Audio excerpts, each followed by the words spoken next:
My fiance's family doesn't treat me like part of the family and wants him to ditch me on Christmas as I'm about to give birth. My fiance, 31M, and I, 31F, are expecting our first baby due on December 30th. His family has a vacation home in Florida, and they have gone every year during the holidays for about a month until after New Year. He agreed not to go this year because of the baby, but his family is insisting that he goes and comes back on the 28th. In their words, there is ample time before the baby is due. So, he bought a ticket for December 15th to 28th. His reasoning is that his parents really want him there, and his siblings will also be going. For some context, I have also gone to Florida with his family for the past 5 years for at least part of Christmas.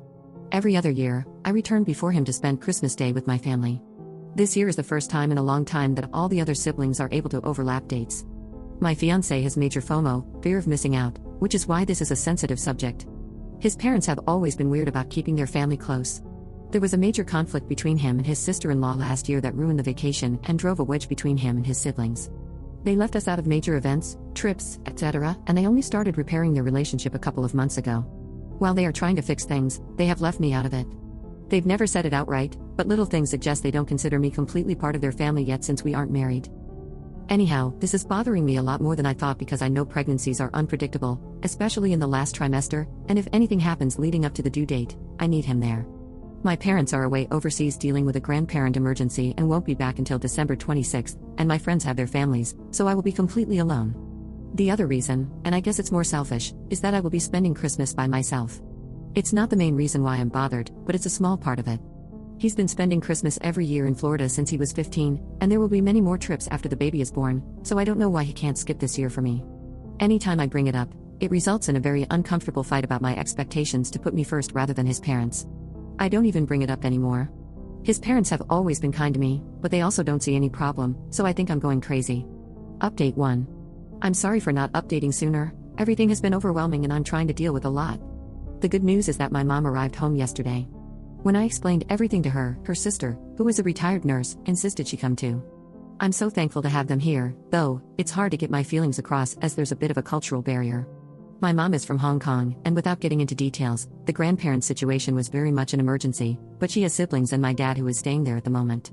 As for my fiancé, I scheduled a virtual appointment with him and my obstetrician to update her and give her a rundown of the situation. Like all of you, she was appalled and strongly recommended he not travel during this time.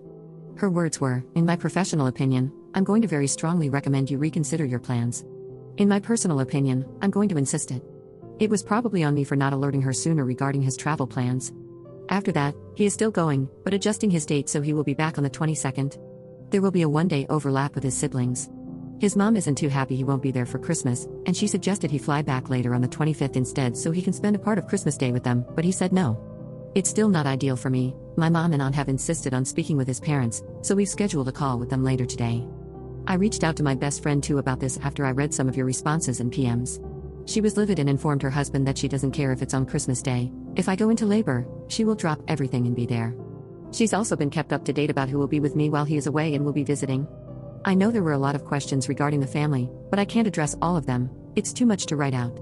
Yes, I know they don't treat me completely as family. There have always been small passive-aggressive things that bothered me, like not being invited to Mother's and Father's Day events, left out of family secret Santa, not being allowed to sleep in the same room when we visit, etc.